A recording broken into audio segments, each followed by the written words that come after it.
Well, good afternoon, everybody. Thank you so much for joining us today. My name's Joni Ogg, and on behalf of travelprofessionalnews.com, homebased and findahosttravelagency.com, I want to welcome all of you to today's webinar, and thank you for taking the time out of your day to be with us. Today's topic is Discover the Magic, a journey through Moroccan culture. And I'm so excited. It's such a beautiful place. And I'm excited to welcome Destination Morocco to the virtual stage today. Our speaker is Asdine El Mustakim, the co-founder of Destination Morocco. Now, please remember, folks, that you are all muted, but we do, of course, welcome your questions. And you can type those in at any time in the question area that you see on the right-hand panel of your screen. And when the presentation is all over, we're going to go take as many of those questions as we can. So really encourage you to put those questions in the questions area so we can get to those. Today, one very lucky attendee is also going to win a $50 Amazon gift card, courtesy of us here at Travel Professional News, and we will be awarding that prize at the very end of the webinar today. So listen carefully because we'll have a question and an answer period for that particular prize. Let's turn the microphone over to our speaker today so we can get started. Welcome, Asdine. Thank you so much. Really appreciate it, Joanie.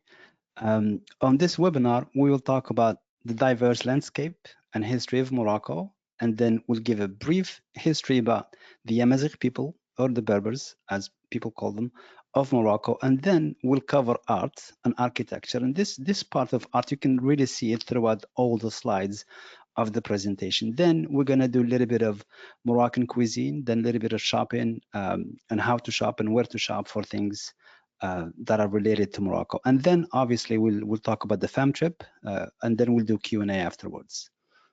So, okay, I'll go to the next slide. Welcome to your Moroccan adventure. Imagine stepping into the world of vibrant colors, dancing with ancient traditions.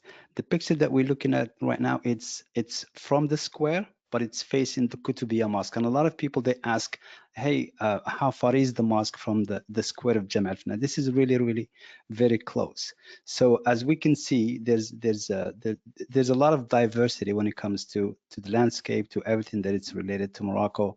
And also on your tour, you're going from city to village, to the mountains, to the desert. So you can see the transition in terms of the landscape and everything else with it. So, and also here, we talked about it last time, we have Gnawa music.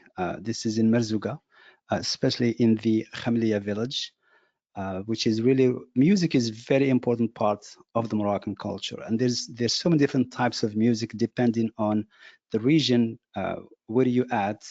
Basically, if you're in Marrakesh, if you're in Essaouira, if you're in Fas, if you're in Chefchaouen, if you're in Merzouga, so it's really, really important to have that experience included, if possible, on your itinerary. So and also the next one where we have, this is Essaouira. This is called Scala, which is really, really popular destination when you go to Essaouira. And this is exactly where they have filmed Game of Thrones. This is the area where they have filmed it. And normally the site visit to Essaouira takes about an hour and 30 minutes, just in case.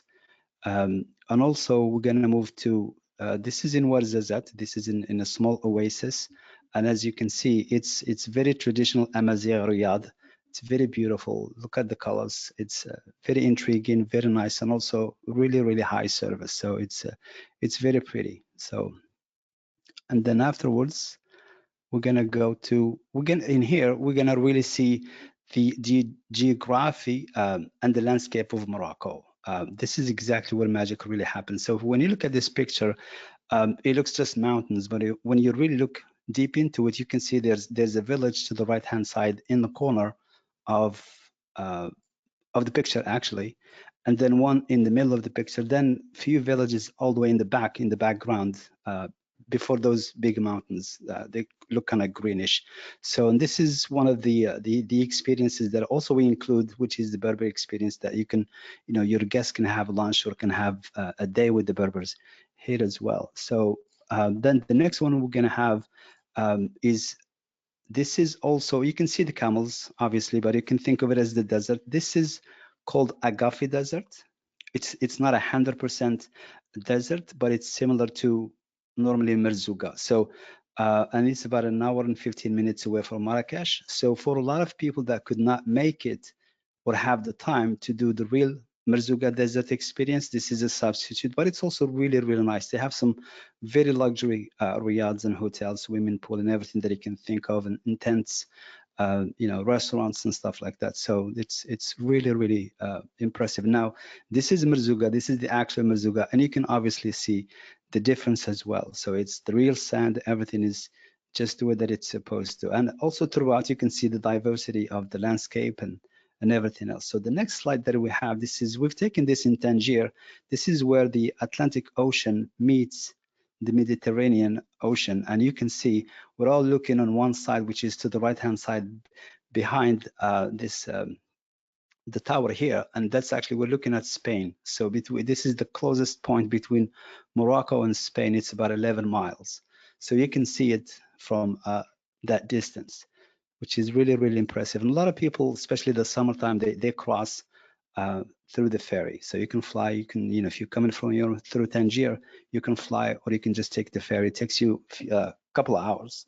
So summertime is obviously busy than the regular times. So now the next slide, we're gonna dive really deep into the Amazigh people, the Amazigh culture and history. And this is one of the, as we talked about for the last webinar, this is one of the reasons, or the main reasons, a lot of people travel to Morocco, because they're really interested in that culture. They want to know more about it, and there's not a lot that it's really known about the Amazigh culture and people, where they come from and so forth. So in here, I'm just going to give a little bit of a brief history, and it's really, really important. So basically, the Amazigh people have a complex and ancient history that predates recorded civilizations. It goes back 30,000 years, 40,000 years.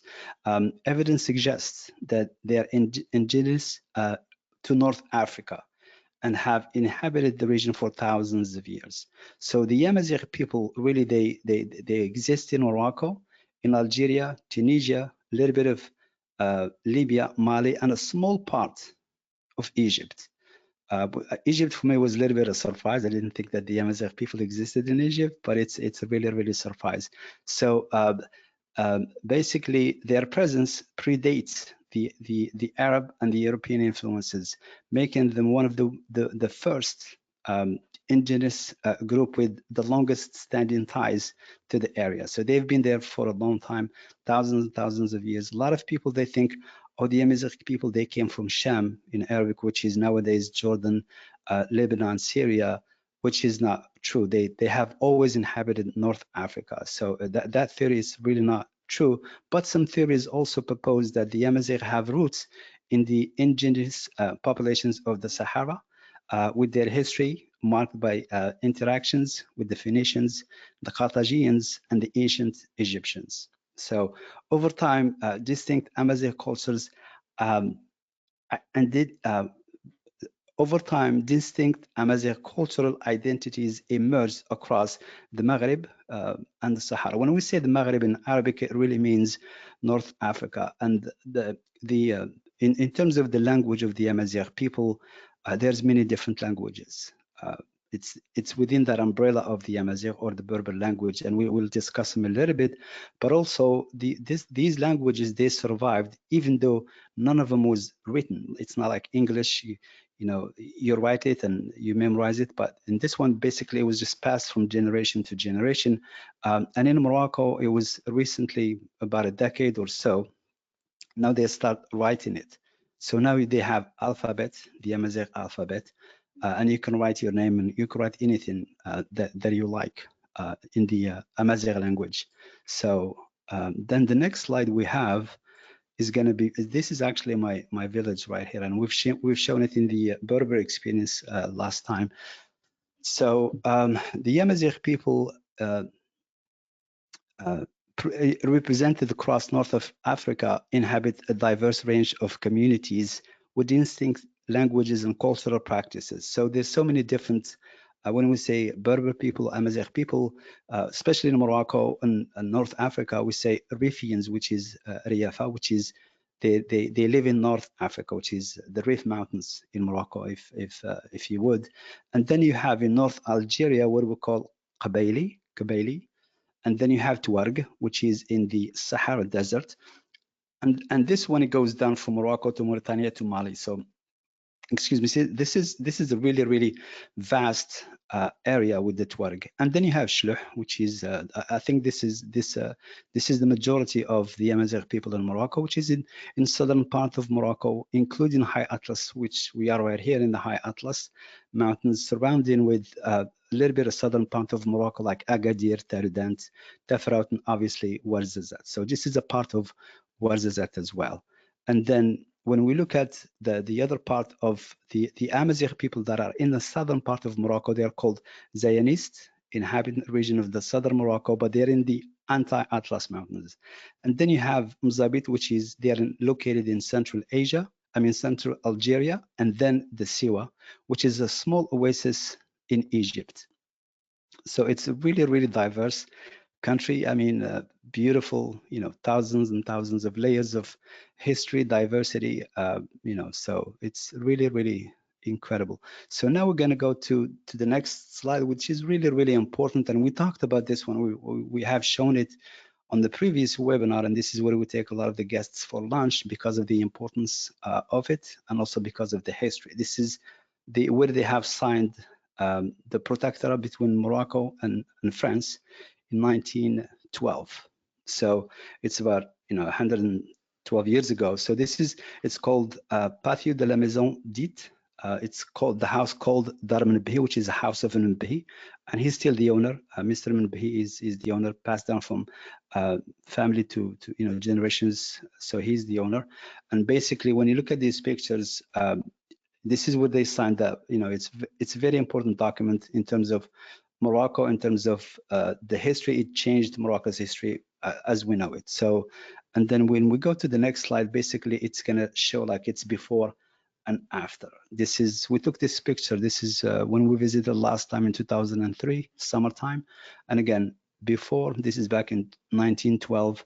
And you can see, you still have the mosaic, you still have the floor is the same, the water fountain, the pillars, look at the fit and finish. It's a marvelous palace, and it's really important in terms of Moroccan history to visit it as well. So on the next slide, again, we have seen this picture before, and we're looking at these people standing here. That's what we call the Fassi room, if you would, or living room. So, and then in the back of it, we have the Mekanasi room. We have not showed it in last webinar or this webinar, but this is basically a picture taken then, and this is the same picture. And you can see how, look at the depth and the thickness of the walls, the door, look at the wood. And we'll talk a little bit about the wood, the design, the intricate, look at the plaster. It's a marvelous building, palace to be in. And it can host up to, I would say, probably 200 people at one time, because it's really big. And this is just part of it that you can really see here. So let me see.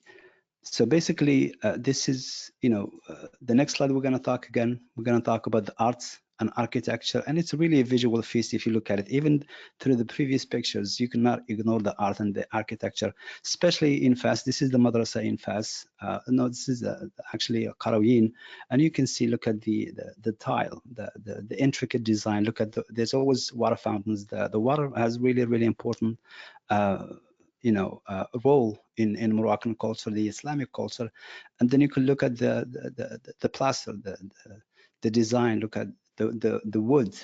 This is back from the 9th century, and this was brought from the cedar wood, which is in the neighbor. It's about probably 45 minutes to an hour drive away from Fas, and that's where they get all the wood for the city. So it's really very important to show all of this, to show the diversity of the architecture, with whether it's Phoenician, whether it's Islamic, whether it's Moroccan or Amazigh. So this is very important. Then when we go to the next slide, again, this is in Fas. This is the madrasa, exactly. This is the madrasa, and you can see this is Mullah Hafid. He's showing me the lights and how it works and all that stuff. But then again, you look at the designs everywhere. I mean, it's very intricate. It's very impressive. Really, really, really good experience. If you have a chance to do it, or if you have your guests, they have a chance to visit, I highly recommend it. This is one of really the most important stops during your trip to Morocco. So, and then the next one we have, which is kind of similar, but it's in a different city.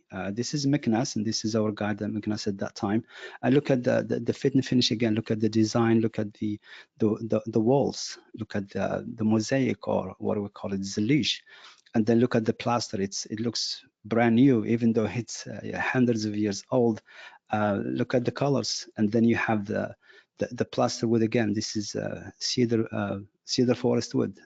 You know, it looks brand new. So it's very intriguing, very beautiful, very nice, and it's definitely recommended as well.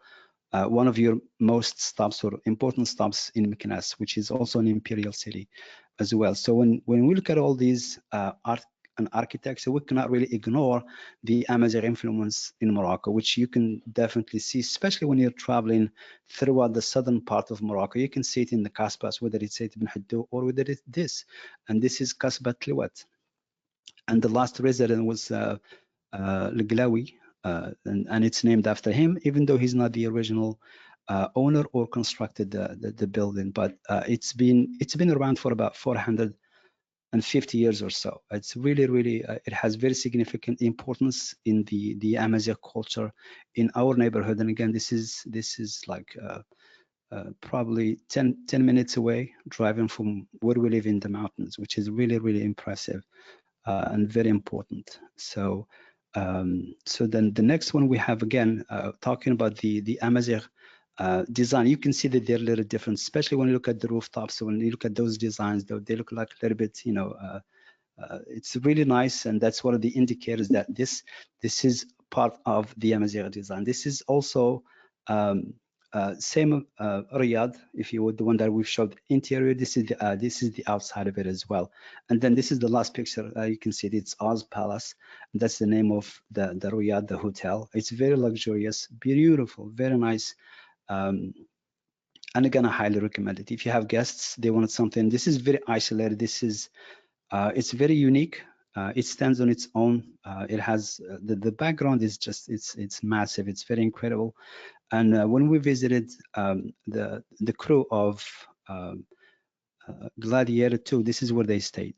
So when they stay, basically guests, when they come into it, they want to film in Warzazat, they stay here for 2 months, 3 months, for as long as the shooting takes. And also we did an episode about films and movies or series that have been filmed in Morocco, and it's one of our I think it was a live and Q&A session, so you can have access to that as well. So basically, when we talk again about art and architecture, we cannot talk about it without mentioning or showing the Hassan II Mosque. This is a marvelous building. Again, marvelous mosque. And again, it's the same. If you look at everything, it's similar to what we have seen in Fes, Meknes, Marrakesh, and so forth. This look at the ceiling, look at the wood, the carving, the design, the beauty. It's just it's marvelous. When you go inside, for me, it was mind-blowing. It was quite an experience. I mean, I've seen it on TV. I wasn't outside, but never inside. But once inside, it literally takes your breath away. And you can see this again, the importance of water, the importance of fountains in the Moroccan culture. You can see it here. This is a really, really nice fountain, but then behind it, you can see, well, those ropes on the left and then on the right, and the passage, we're looking at the passage, the King's Passage. So you see what those people are? That's the gate that he comes in, and he walks here, and then he goes to pray and then leaves. So this is what he comes through, basically. And obviously, when we talk about, Morocco, we talk about the culture. There's so many things that we have to include. Obviously, there's not enough time in this webinar to include everything, but we cannot really ignore the importance of the Moroccan cuisine and Moroccan culinary adventure, if you would. And recently, the Moroccan cuisine won the #1 prize globally. So It's something to be really, really proud of. So this is basically, in Morocco, there are two things that a lot of people are familiar with, or I would say they are the most popular. They say either tagine or couscous. So this is a tagine, and there's so many different ways that you can make a tagine. This is basically a beef tagine, with apricot decorated, and then you have a little bit of olives, then you have a little bit of almond in here and there. So it's really, really nice. Um, and also the next one we talk about, just to give you an idea how diverse the Moroccan cuisine and how really delicious the Moroccan cuisine is. So I'm gonna start from the left to the right, and this is one of the most popular dishes, which is roasted chicken with preserved lemon and olives, and it's very tasty. This is especially in the weddings. This is very popular dish in the weddings. And then this one, the next one, which is green peas with olives and chicken. And this one is, in families, this is very popular. This was my favorite growing up. And then next to it, this is what we call zalouk. And zalouk is just, it's used as a salad. And you can see the ingredients as well. It's made of eggplant, tomatoes, a little bit of spices. Then it's roasted. Then it's really cooked until gets this color, and it gets really, really tasty. Then the last one on the right hand side, you can see you have some chicken, and then you have it looks like, yeah, chicken with almonds, and you can see there are plenty of almonds here and there. So it's again, the Moroccan cuisine is very rich, very diverse. Um, so, and again, this is when we talk about couscous. This is, I would say a lot of people are familiar with it, but if you're not familiar with it, couscous, the same with any type of Moroccan dish, it's made differently from city to city, from neighborhood to neighborhood, from even from house to house, depending on, their taste and stuff like that. So in Morocco, we say couscous with 7 vegetables, which means that it's got a lot of vegetables.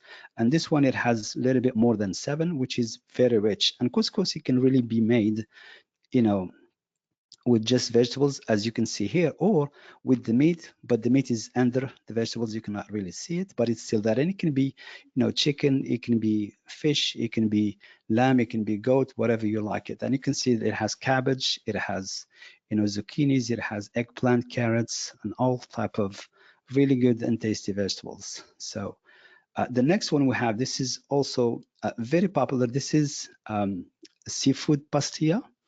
And seafood pastilla, or pastilla in general, is really, really popular in Fas. In Fas, they make the best in the whole country. But they also make, anywhere you go, it's going to be tasty, it's going to be delicious. But Fas, they just have, they do it in a different way. So, and as you can see, it's got, all type of fish inside. You can, normally it has calamari, it has white fish.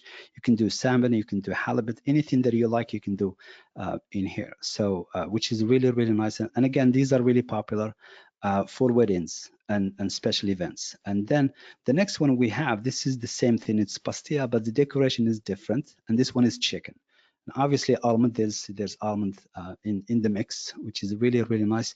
And in Morocco, we don't serve them this way, but in the US, we do it this way. The reason is because it makes sense. Each person has his own or her own. Versus in Morocco, it looks like it's pretty big, in diameter. So it looks kind of messy to share it, because everybody will eat by hand. So this is better here.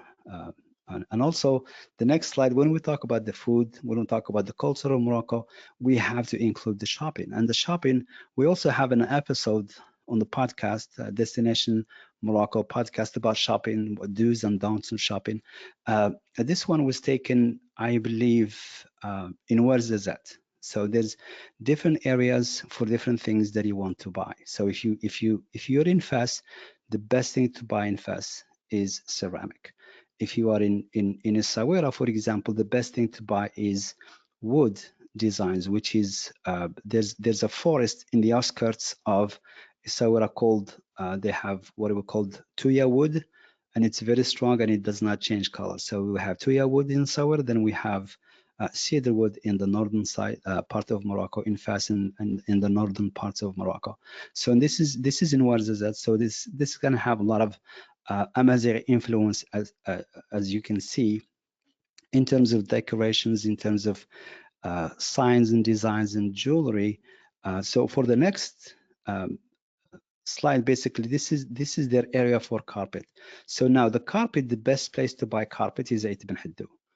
And the best place to buy carpet from Ait bin Hadou is through the women's app. And again, we talked about it last time in the first webinar. You see those women, some of them are inside the building, they make their own carpets and they sell them. Or there are some women that they have young kids, no husbands, they just make the carpets in their houses, then they bring them to the co-op and sell it. But again, this is in Ouarzazate, which is still the same region, but there's a variety of things. There's different designs, again, for carpets, different prices depending on the knots, basically how long it take to create that design or that carpet. So it's really, really important for us to support our community, to support the small businesses. And again, this is the next slide.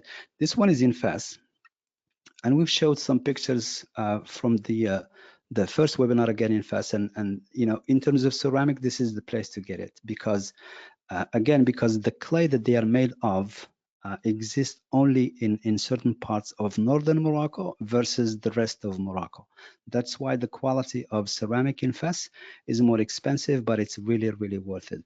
So yeah, you can find everything you're seeing here. You can find it literally in Marrakesh. You can find it in Essaouira. You can find it in all the major cities, but the quality may not be the same. They might tell you it's from Fes. Most likely it's not from Fes. So just to be on the safe side. So the next slide we're going to talk about, again, this is a wooden shop. And as you can see, this wooden shop, it's not in Essaouira, but it's in Marrakesh. Again, you can the wooden designs, you can find them anywhere, but the best place to buy them is from Essaouira. So these, I know for a fact they are from Essaouira, but they'll be, in terms of price, they'll be a little bit more expensive than the one in Essaouira, because obviously they bought them, they're the second person, so they're gonna sell them at a little bit of a higher price, which is normal. So just in case if you find yourself in those cities, if you're traveling throughout Morocco in different cities, know what to buy in each city. If you don't, we're here for you and your clients. So this really, we have run through this really, really quick. So now we are back to the fam trip, which is from November 10th through the 17th of 2024. And again, it's an 8-day adventure. We do in the north side of Morocco, which is the imperial cities, which is Marrakesh, Rabat, Fes, and Meknes.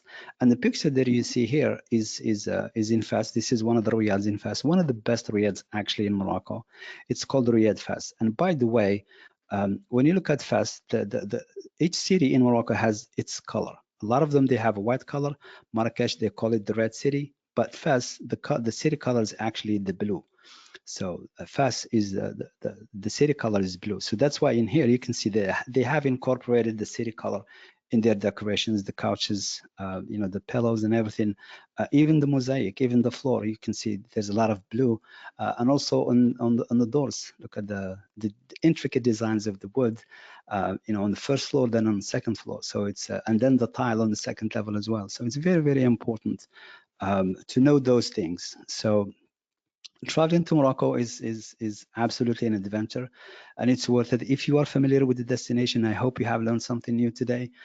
If you're not familiar with the destination, we're here for you to answer any questions that you have, and we're very grateful for you. So I think this really, you know, we're towards the end of the presentation. I want to give as much time as possible to the listeners to ask questions, and we really appreciate you and thank you so much for joining our virtual adventure today. And you know, so anything you need, we're here for you.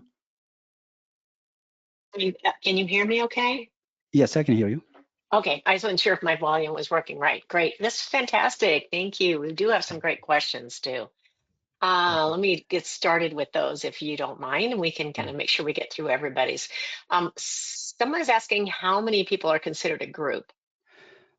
I would say 7, 8. We do group of 8, and the reason is because the price changes, you know. So for 8 people, you get a group discount, so which is always Okay, better. Yes. of course. Great. What are the religions that are practiced in Oh, Morocco? that's a really good question. In Morocco, we have the majority obviously is Islam, And then we have churches that are open to the public. We have synagogues that are open to the public. And I show the picture in Tangier. We are at the port looking at Spain. But in Tangier, there's in one neighborhood, you can see the mosque, you can see the synagogue, and you can see the church. And they're all people go to whatever their religion is and they pray. So yeah. Okay. And what about weather? When is the best time to probably try to travel to Morocco?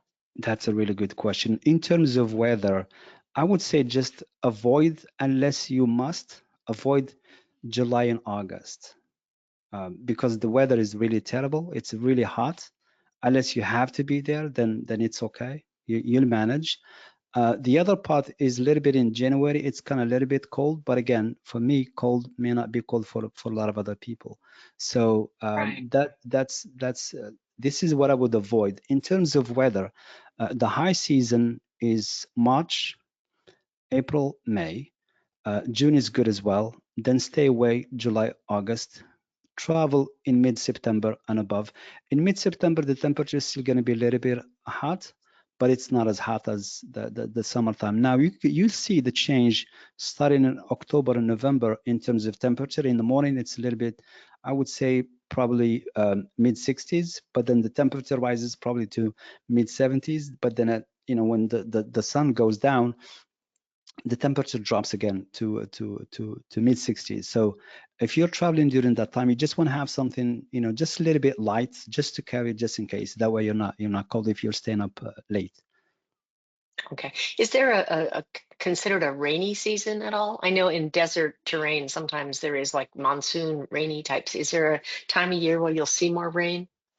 That's a good question. I am from Marrakesh. So in Marrakesh, it does not really rain much. So over 200 days out of the year, or 260, there's always rain.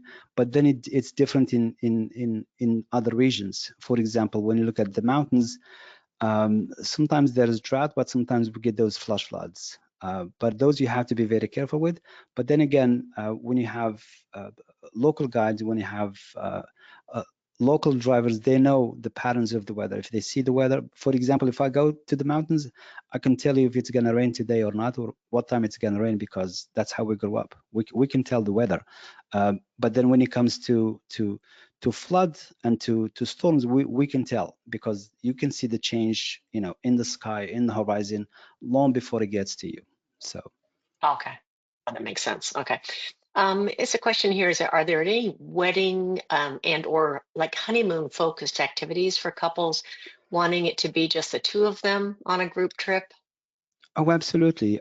In terms of, there's many things you can do, whether it's a big group, you do when you're wedding in Morocco, which is very popular, or it's just you, and your partner just going for a honeymoon.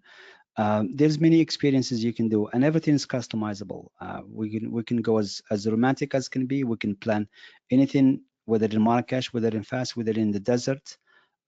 Yeah, we can go all the way with not an issue at all. Yes, and we have done in the past. Yeah, we can definitely do Okay. that. Yeah. Let's see here. What are there any pottery or carpentry classes that maybe Destination Morocco offers? That's a really good question. Yes, those they are offered either in Marrakesh or in Fas. So, and again, because we are based in Marrakesh, it's easier for us to do it in Marrakesh. But if you're traveling on the north side, for example, on this itinerary, you can do it either in Marrakesh or Fas, and we can have it arranged for you. All right. How about your favorite restaurant to take groups to? Oh my goodness, my favorite restaurant. It's the one that we did on the first webinar. It was me, it was Okay. Ali, her husband Eric, and her brother Matt, because it's called Saffron because of the atmosphere. Because if afterwards it's really happening afterwards, there are different shows. You get 3 or 4 different shows at night, which is amazing. So everybody dances, everybody's having a good time, and the people that are having dinner, they're included in the entertainment, so which is really really engaging, and definitely that's one of my favorites. Oh, that's right. Okay. And for folks, for you to know, we did do a webinar a few weeks ago, I believe it was maybe 2 or 3 weeks ago, with Destination Morocco. And so if you go back to our site at any point later on, Travel Professional News, and look at our recorded webinars, you'll find that webinar there as well. I don't have the exact date in front of me, but it'll be there. So if you want to, go back and visit that one, it's the one that he has been referring to a couple times during this particular one.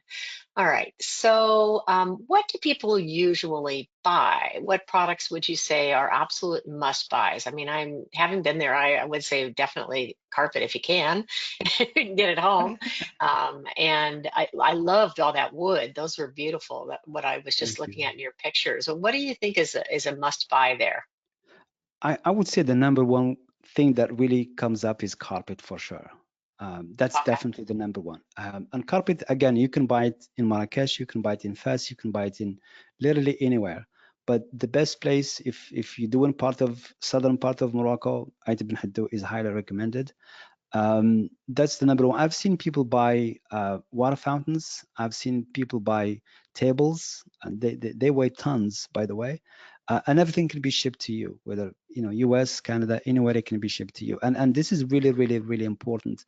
When you buy in stuff, just let us know because it's very important, so we can track it for you and make sure nothing goes wrong throughout the process. Because we've had in the past people, it's like, hey, it's been 2 months, I have not received my table, and then when we investigate, the table was out of stock, and the table has to be made from scratch, and that process takes a couple of months. So it's just to be on the safe side. Yes. Oh, So that's good though. That's good. That's good information to share. Thank you. absolutely. Is there anyone, we're in such a world of we want it like with Amazon, we want it like the next day, right? So you have to, sometimes you have to learn to wait for the good things. Yeah. Is there anywhere to buy good gold jewelry, or is jewelry a thing that is popular there? And It is, but you have to understand the gold in Morocco is different than the US. In the US, you have 10 carat, 14 carat. In Morocco, it's minimum 18, and most of it is 22 carat gold. So, and the best place to buy it is definitely Fes, which is in the Jewish quarter across the street from the King's Palace. I've been there. I'm not into jewelry. I'm not into gold, but I was drooling. I mean, oh my God, that experience was just beyond incredible. I swear to you, if you go through that market, you will not come out empty-handed. You will have something in your hand. I love it, love it. Shopping heaven. All Yes. right. And how about, do you have any packages that include air from the US? I I I would say we don't do air, but we have the capability of doing it because through the last webinar, I reached out to well, one of the agents asked on the questions for me to call him, but then I went to see him, but I realized I bought air tickets from him 15 years ago, so we know each other. Oh, how And he funny. suggested that we can do air and land as a package. It'll be cheaper. But I told them, the target audience here is travel advisors, and they all do their own air. So, but if it's Right. if it's a B2B, the agents takes care of it. If it's a B2C, now we have that option. And even if it's a travel advisor wants to know what the rate, including the air, I can definitely reach out to them and get the Okay. package. Yeah, for sure. Okay, perfect. All right. How about nomadic tours? Is that something that you offer? Yes, we do. The nomadic, it's part of what we do in Marzuga. And again, if you look at the first webinar, we showed it. The first webinar, we really focused on experiences. We did the Berber experience, we did the Ahwash experience, and we did the nomad experience, which is extremely unique. And I'll just give you a little bit of just if you look at it now, we just talked about the Amazigh culture. When we talk about the Amazigh culture, they are also nomads. When we talk about the Amazigh, they existed in Mali, Mali especially because this is before the borders were in place. They were enforced. So when we talk about the spice road. So it goes, from Morocco all the way down, Africa and so forth, all the way. So and Mali is a big part of it as well. So the nomads, they travel from Mali all the way to Morocco and then back throughout the year, back and forth in different countries. So what happened with the borders? Those borders they closed. So the people that got stayed in Mali, they stayed in Mali. The ones that stayed in Morocco, they stayed in Morocco. So that's when we talk about the Amazigh culture, it's really, really important to know they are also nomads. So when we did the Merzouga experience, we saw the nomads. We went to them. Obviously, you can just see they're just women and young, literally babies, 1 year old, 2 year old, that they stay behind, but they take the rest of the family with them, meaning the livestock is part of their family as well. The camel, the sheep, the cows, the goats, everything. So in search of water, because water again is very, very important. And you can see the whole village. It may look to you like it's a ruin, but it's actually nomads. They live there.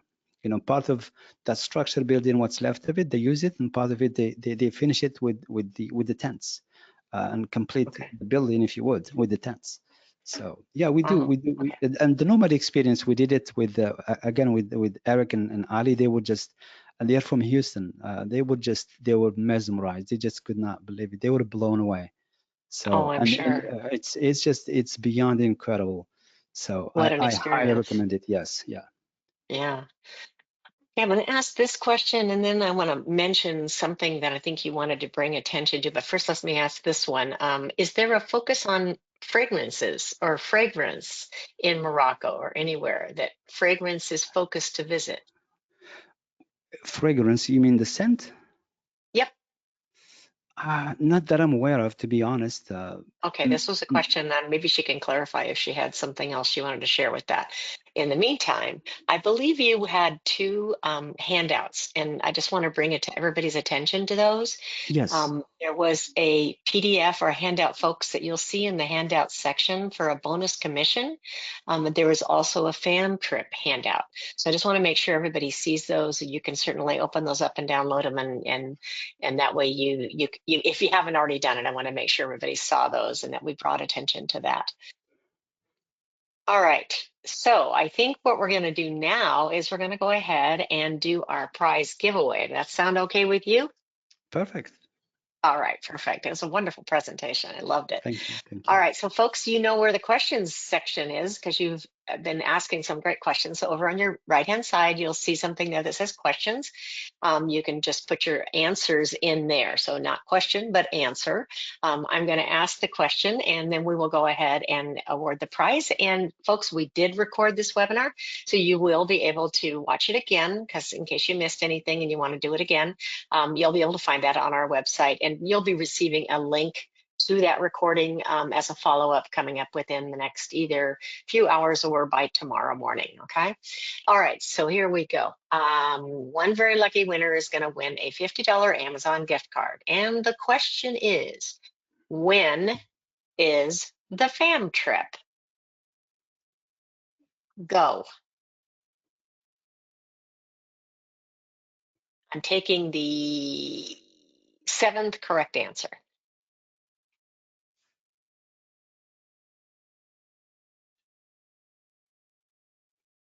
All right, we have a winner. And our winner is Geraldine Farrar. Geraldine, congratulations. You have won a $50 Amazon gift card, and that will be coming to you in about 30 minutes. So be watching your emails, and you can go ahead and enjoy that and buy something fun for yourself. And we are good. Anybody have anything else you'd want to share with them, Asdeen? Well, I just want to say thank you so much. We really, really appreciate the opportunity, and thank you so much for attending our webinar. And Morocco is our specialty. We don't do any other destinations. We only do Morocco, and we would love to work with you. We would love to earn your trust and business. So we're here for you. Please reach out. Well, you certainly know your destination. There's no question Thank about you. that, and your experience is wonderful and certainly valuable to everyone. Hey, I wanted to mention I forgot to give the answer. The answer for the FAM trip is November 10th through the 17th. Sometimes I just zone out, and I completely forgot that. So I just want to make sure everybody knew that. Again, there is a flyer on the FAM trip, so be sure you download that. Well, I want to thank everybody for being here today, and what a great webinar. Thank you so much. I seriously, I really, really enjoyed it, and I love all those photos, and I'm actually quite hungry now after looking at those photos of all that food.